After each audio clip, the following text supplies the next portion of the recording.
নমস্কার, কেমন আছো সকলে? মৌসুমি ব্লগসে তোমাদের স্বাগত জানাই। তো দেখো, দিদি বাড়িতে যে গিয়েছিলাম সেখান থেকে দিদির স্বাদ শেষ। বিকেলবেলা আমরা যাচ্ছি একটু ঘুরতে সবাই মিলে। দিদি কাকিমণি, জেঠিমণি, মা, ভাই, ভাগনা সবাই মিলে, তারপর কাকু, সবাই মিলে একসঙ্গে যাচ্ছি ঘুরতে।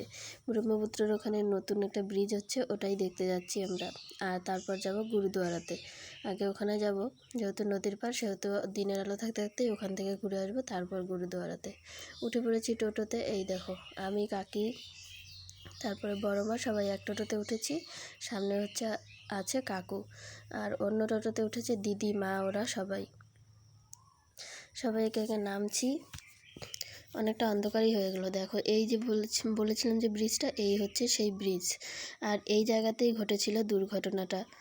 একটুর জন্য প্রাণে বেঁচে এসেছি আমরা, না হলে টোটো নিয়ে একদম নদীতেই পড়ে যেতাম। একটু হলে আমরা 5 জন মিলে, পেছন থেকে লোকজন যদি টোটোটা ঠেলে না ধরতো তাহলে পড়েই যেতাম। আর এই ব্রিজটা হচ্ছে 21 কিলোমিটার।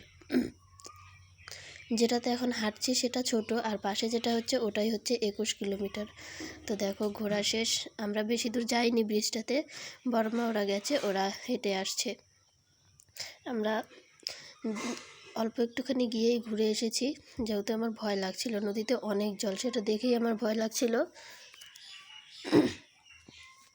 এই দেখো কত জল, জলের স্রোত দেখলে আমার মাথাটা ঘোরে, আমি থাকতে পারি না। সেই জন্য আমি চলে এসেছি ওখানে। কাকা ওরা দাঁড়িয়েছিল, কাকা যায়নি, তো কাকার এখানে চলে এসেছি। আর ভাই ওরা গিয়েছিল, ওরা অনেকখানি গিয়েছে। এই যে কাকি ওরা অনেক দূর গিয়েছে। দিদি, আমি, মা, আমরা সবাই ঘুরে চলে এসেছি। বেশি দূর যেতে পারিনি, মাথা ঘোরে। আর জানো তো, দুর্ঘটনাটা হঠাৎ করে ঘটে গেছে, আমরা কেউ বুঝতেই পারিনি।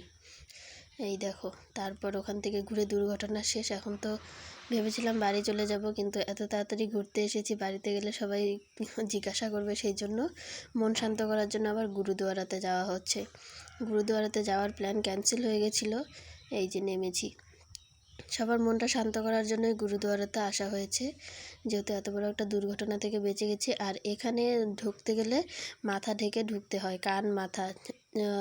ভাইও ছোট হলে কী হবে, ও অনেকটাই বড় হয়ে গেছে, তো ওরও মাথাটা ঢাকতে হবে। আর ভাগ্নের ঢাকতে হয়নি। এই দেখো, অন্ধকার হয়ে গেছে, বোঝাই যাচ্ছে না। আর আমি ওড়না দিয়ে ঢেকেছি, দিদি ওড়না দিয়ে, মা ওরা শাড়ি দিয়ে ঢেকে নিয়েছে মাথাটা। এই যে মন্দির দেখতে কিন্তু অনেক সুন্দর, শিখ ধর্মের মন্দির। আমি আগে কোনোদিনও শিখ ধর্মের কোনো মন্দিরে যাইনি, এই প্রথমবার গেলাম। অনেক বড় মন্দিরটা, নিচে জুতো রেখে উপরে উঠতে হয়। আমি তো ওড়না দিয়ে ঢেকেছি। ওই দেখো, আমার মা শাড়ি দিয়ে কীভাবে যেন মাথাটা ঢেকে নিয়েছে। আস্তে আস্তে সবাই উঠছে, অনেকটা উপরে গিয়ে তারপর মন্দিরে যেতে হয়। এখানে আবার নতুন করে কাজ হচ্ছে, কি হবে জানি না, এতটা দূর তো। এই যে দেখো, নতুন করে কাজ হচ্ছে, এখানেও হয়তো মন্দিরেরই কোনো কাজ হবে, সেটা বলা যাচ্ছে না। আর অনেকটাই সময় পার করে আমরা এসেছি, সেই জন্য আর একটু পরে আসলে মন্দির বন্ধ হয়ে যেত, ঢুকতে পারতাম না। তো তাড়াতাড়ি এসে ভালোই হয়ে গেছে। এই যে চলে যাচ্ছি মন্দিরে। এইখানে হচ্ছে মন্দির, এখানে পুজো হয়। জায়গাটা অনেক খোলামেলা, কিন্তু আর এই জায়গাটাতে সারাদিন রৌদ্র পড়ে মনে হয়, সেই জন্য হয়তো টাইলসটা এত গরম, ফ্লোরটা অনেকটা গরম। এই যে ওরাও এসেছে দর্শনার্থী, ওরা এখন দর্শন করে ছবি তুলছে। দেখো কত সুন্দর, ওইদিকে আরও কাজ হচ্ছে।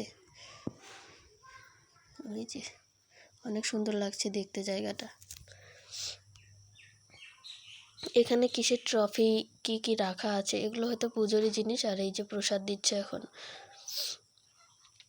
প্রসাদটা আবার অন্যরকম। এটা ছাতুর প্রসাদ, ছাতু যেরকম আমরা সুজি বানাই সেরকম করেই বানিয়েছে ছাতু দিয়ে। তো আমি একটুখানি নিয়ে নিলাম মার এখান থেকে, কারণ বেশি নিলে আমি শেষ করতে পারবো না এই প্রসাদটা, সেই জন্যই অল্প একটুখানি মায়ের কাছ থেকে নিয়ে নিয়েছি। আর এই যে দেখো, টাটা, বাই বাই। আজকে এখানেই শেষ। ভালো লাগলে লাইক, কমেন্ট, শেয়ার আর সাবস্ক্রাইব করে দেবে।